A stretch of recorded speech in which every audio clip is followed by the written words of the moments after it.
आता घाटावरती नियोजनाचा 3 तारखेचा चालू आहे विचार, कारण कुठेशी तरी लग्न आपल्या नातेगोत्यातली सगळ्यांचे असल्यामुळं आपल्याला काही संबंधही नातेसंबंधही जपायचे त्याच्या टक्के करू. आणि त्याच्यानंतर 12 तारखे तर आपण ह्याला कोरेगावच्या मैदानाला पलवण्याच्या विचारात आहे. जसा कुस्ती पैलवानांची हारजीत तशी बैलजोड्या गाड्यातली हारजीत, पण कोणी कोणाच्या बैलाला मला हेच बोलायचं की नावं ठेवू नये आणि कोणी कोणाला मालकालाही नावं नाही ठेवू. मी दाखवली 2014ची ढाल आहे. मी आज पण तिला अशी माझ्या मुलासारखी सांभाळून ठेवलेली आहे. काय कुठेतरी तो मान सन्मान मिळालेला असतो आणि तो त्या टायमाचा मान सन्मान मला बाल्या बैलावरती भेटलेला होता. की आपल्याला कुठेशी तरी नाही बोलल्याच्या नंतर मग तो एखाद्याला ते वाईट वाटतं की मग माझं फलत नाही का हे. पण कसं असतं, शेवटला तुम्हाला बोललो ना की बैलाच्या जोडीला बैल पालायला पाहिजे.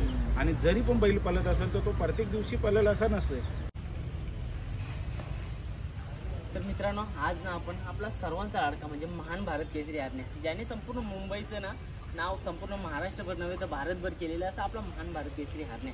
आणि तसेच दिलदार मनाचे राजा माणूस म्हणजे आपले बबलू दादा, सगळ्यांचे लोकप्रिय असलेले बबलू दादा यांना भेटायला आलेलो. कारण का नाही करून ना सांगायचं झालं तर जेवढं छोट्या मोठ्या नंदींचा हात आहे ना, तसंच आपल्या हरण्याचा पण हात आहे या सिल्वर प्ले बटनच्या मागे.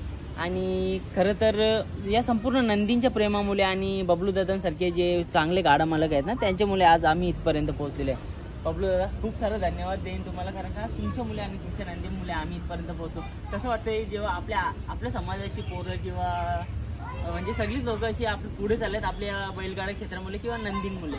आज तुम्ही जी यूट्यूबच्या मार्फत जी प्रेक्षकांना लाईव्ह दाखवता, त्याच्यात आमच्या बैलांची ओळख, मालकांची ओळख, सर्वच गोष्टीची म्हणजे कुठेशी नाही तरी तुम्ही समाजासाठी दुसरंही चांगलं वैयक्तिक काही असत ती दाखवा, जशा शर्यती दाखवता तसं, आणि तुमची उंच भरारी तशीच जावं. आज तुला सिल्वर पदामध्ये जो यूट्यूबच्या मार्फत जो मान सन्मान जो भेटला, याच्यासाठी माझ्याकडून आणि माझ्या हरण्याकडून तर तुला शुभेच्छा. पण तुझं असं सिल्वर आणि अजून ह्याच्या पुढं गोल्ड आणि गोल्डच्या पुढं जर कोणता जर तो असेल तर तो माझा एक तो आगरी बंधू आणि एक तू यूट्यूबच्या त्या प्रेक्षकांना जी भरारी घेऊन जातोस त्याच्यासाठी तुला हार्दिक शुभेच्छा.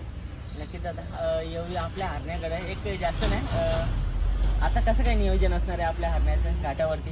आता घाटावरती नियोजनाचा 3 तारखेचा चालू आहे विचार, कारण कुठेशी तरी लग्न आपल्या नातेगोत्यातली सगळ्यांचे असल्यामुळं आपल्याला काही संबंधही नातेसंबंधही जपायचे आहेत. त्याच्यामुळे सर्वच शर्यती करून आपल्याला जमणार नाही. तर 3 तारखेचं नियोजनात आहे. बघू, जर एखाद्या लग्नाची जर कुठे ॲडजस्टमेंट जर होत असेल तर 100% करू. आणि त्याच्यानंतर 12 तारखे तर आपण ह्याला कोरेगावच्या मैदानाला पलवण्याच्या विचारात आहे. ओके, म्हणजे दादा एकदम मानाचं मैदान असणार इंडिकेशन नक्कीच आपल्या हारण्या बघायला भेटेल. दादा एक पर्सनल प्रश्न विचारतो. आता बबलू दादा म्हणजे एकदम शांत स्वभावाचा आणि चांगला व्यक्तिमत्व, म्हणजे सगळ्यांच्या मनात छाप असते. पण अशामध्ये कुठे ना कुठं हा चांगला स्वभाव ना आपल्याला कधीतरी अंगावर पण आल्यासारखं वाटतं. बघा आता तुम्ही एवढं चांगला बैल, एवढं मोठा नंदी आहे आपल्याकडे, मग पहिल्याच्या वेळीला असं खूप वेळेला असं होतं की एखाद्याला आपण डायरेक्ट नाही बोलू शकत. आपण विषय काय तुम्हाला बोललो, नंदी माझ्या जवळ आज आहे ना उद्या नसेल, पण मला मित्र संबंध आणि काही नातेगोते आपल्याला हे आयुष्याचे आहेत आपल्या. कारण आपण त्या गोष्टीत आपण घेऊन कुठेशी तरी या समाजामध्ये वावरतो, चालतो, म्हणजे मित्र परिवाराने आपला नाता होता. तर त्याच्यामुळं कुठेशी आपल्याला कोणत्या गोष्टीला पण नाही बोलता नाही येत. बरोबर. पण कुठेशी तरी असाही होतो की आपण चला. आणि तुम्हाला काय बोललो की एक नंदी पलून हा खेळ होत नाही. बरोबर. हा खेळ 2 नंदींचा आहे. ज्यावेळेस तुमची गाडी चांगल्यापैकी दोन्ही बैल एकमेकाला धरून पालातील त्यावेळेस 100% तुम्ही विजयात असाल. पण कुठेशी तरी तुमचा एक कमी पडला ना, एक किती पलणार जरी असला तरी तुम्ही त्या कुठंतरी तुम्हाला हार तुम्हाला ती घ्यावी लागेल. आणि त्या हारेला समजायचा कारणीभूत म्हणजे तो एक बैल न पळाल्याने. त्याच्यामुळं हे हारजितेचाच खेळ आहे. शेवटला कुठेतरी एक नशीब धोरणात बैलांचे चांगले जर असले तर ती बराबरी होतो. आणि हा खेळच हारजितेचा आहे. त्याच्यामुळं मातीतला खेळ आहे. जसा कुस्ती पैलवानांची हारजीत तशी बैलजोड्या गाड्यातली हारजीत. पण कोणी कोणाच्या बैलाला मला हेच बोलायचं की नावं ठेवू नये आणि कोणी कोणाला मालकालाही नावं नाही ठेवू. कारण जसा हा पूर्वीपासून खेळ चालत आलेला आहे असं आपल्याला ह्याच्या पुढेही आपल्याला चालवायचं आहे. तर या खेळात एकामेकाची कोणाची आपण जर बैलांची या मालकांची जर कुठेशी तरी चांगल्यापैकी जर वाच्यता केली तर हा पुढं खेळ जाण्यात आणि चांगलं होईल. दादा आज मी बघतोय तुमचे म्हणजे आता बरेचसे गोटे फिरतो, तुमच्या गोट्यामध्ये एकदम साज सजावट करून ज्या ढाली वगैरे आहेत, काय बोलतात त्याच्याबद्दल? कारण का लाखो रुपये खर्च करून ती गोष्ट नाही भेटणार. मी तुम्हाला काय बोलतो की पैसे येतात जातात, खिशात राहतात, खर्च होऊन जातात. पण आज मिळालेला पारितोषिक हा आपल्याला आनंदाने त्या आपण गोठ्यामध्ये लावला या घरामध्ये लावला तर आपण लोकांना सांगतो. आज तुम्हाला मी तुमच्या यूट्यूबच्या मार्फत एक ढाल मागच्या वेळेला मी कावेरा मधुरा या चॅनलच्या मार्फत मी दाखवली. 2014ची ढाल आहे. मी आज पण तिला अशी माझ्या मुलासारखी सांभाळून ठेवलेली आहे. काय कुठेतरी तो मान सन्मान मिळालेला असतो आणि तो त्या टायमाचा मान सन्मान मला बाल्या बैलावरती भेटलेला होता. बाल्या बैलावरती मला गादा भेटलेली होती. आणि आता हारण्याच्या ह्याच्यात तर मला एक ती कुशेगावची महान आपला हिंदकेसरीची जी या भेटली ढाल भेटली ती तर मी एवढी आवर्जून सांभाळून ठेवली की तो म्हणजे लय मोठा मान सन्मान माझ्या आयुष्याच्या माझ्या मरस तो परत तो राहील. नक्कीच दादा, एवढं सगळं म्हणजे बघा, आज पैशाला किंमत नाही, पण ह्या गोष्टीला जेवढी किंमत आहे ना ती कोणतीच गोष्ट देऊ शकत नाही. आज हरण्या आपल्या दावणीला आहे, याच्या पुढेही आणखी खूप सारे नंदी येतील. त्यांच्याकडून तुम्हाला म्हणजे आता हरण्याकडनं जे करून दाखवलं, काय असं हरण्या घडेल का तुम्हाला परत? ना हरण्या घडेल बघा. शेवटला मी आपल्याजवळ ज्या वेळेस जे घडत होते त्यावेळेस असं वाटत होता की यांच्यापासून अजून दुसरा घडणार आपल्याला भेटेल का नाही भेटेल. तर आपण त्या आशेने शर्यत क्षेत्रात उतरलो होतो आणि शर्यत खेळत होतो. पण त्याच्यानंतर मला देवाने कुठेशी तरी चांगले चांगले नंदी घडवत गेले.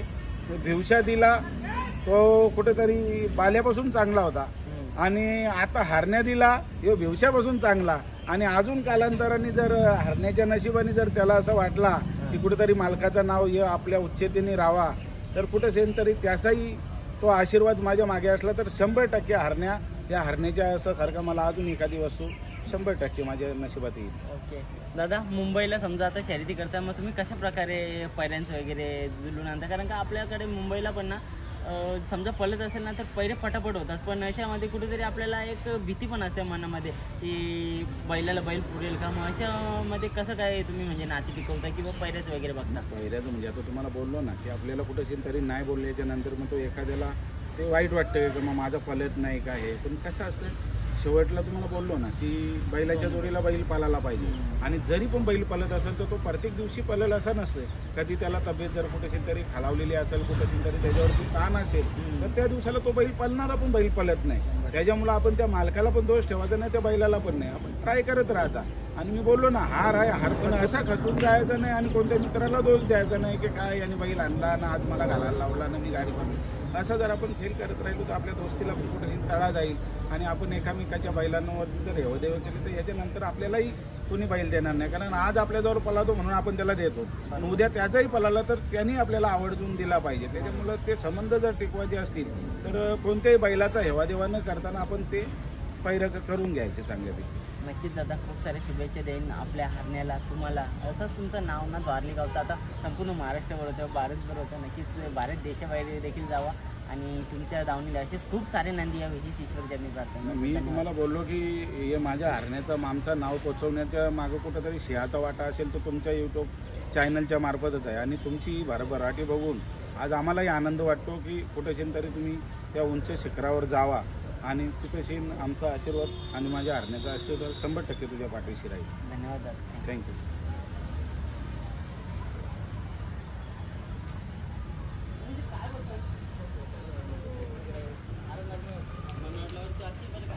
दादा बोललाच ना साखरपुडे